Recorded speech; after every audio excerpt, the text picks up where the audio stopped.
Àjàdí ibẹ̀ lọ wà mo ti wọ́ wọnú lé boy ilẹ̀ mọ̀ wá. bá mi mú fóònù mi bá mi mú yá 3,000 lọ́wọ́ ọ̀run MCL. èmi wà lẹ́yìn mú ṣe. èmi ni wọ́n mọ̀ ṣèdí èní ni bá de Adékẹyè Ọbalolúwa Silas Alani bàbá àti mọ̀mọ́ rẹ̀ sì ló pè mí wí okun ṣàdúrà kò torí èní ni ó ṣe ọjọ́ ìbí rẹ̀ okun mú ẹnu àdúrà kò mú ṣàdúrà kò wí tó èpè láyé ojú rẹ̀ ní rí bí o ká sáré bá mi ṣe. ọtí yá sáré bá mi ṣe lẹ́nu ṣe náà nu. Hello ọmọ ọlọ́jọ́ bí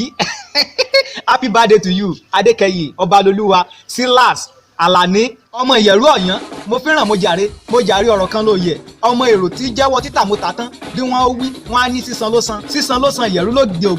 ògbógì tó sùnà kankan ògbóníyàn àpìtàn ọ̀rọ̀ lóye ṣe bí kékeré Ọ̀yán akínní àgbà Ọ̀yán àwọn ló mọ̀ràn ènìyàn ní gbé nílùú Ọ̀yán kó mọ̀ gbédénú ọgbọ́n níbẹ̀ lódò òkun bàbá tó bí i lọ́mọ Ìyẹ̀rú Ọ̀yán la kìkì ìta lè kì tán ọmọ ọba dànsákì ọmọ rìn inú ayé ọ̀ọ́nì kọsẹ̀ ọmọ aráyé ní amẹ́gbàá wọn ní mú fún ọ lóúnjẹ àkísà ẹ̀ ní fìtì ẹ ikú ẹ̀ ní pu ọ́ àìsàn ìní sí ọ lágbára Ọlọ́run mo bí ẹ̀ ní fọwọ́ gbé ọ sí ọ̀ àgbo lágbára Ọlọ́run ní mọ́ọ̀sì sọ̀rọ̀ ọtí sọ ọdún yìí bọ̀ lágbára Ọlọ́run ọ̀sẹ̀ níbi ìga mi mommy and daddy ìran ló wí kún sí happy birthday to you o wọ́n wí ìran love ẹ o I hope you love them too.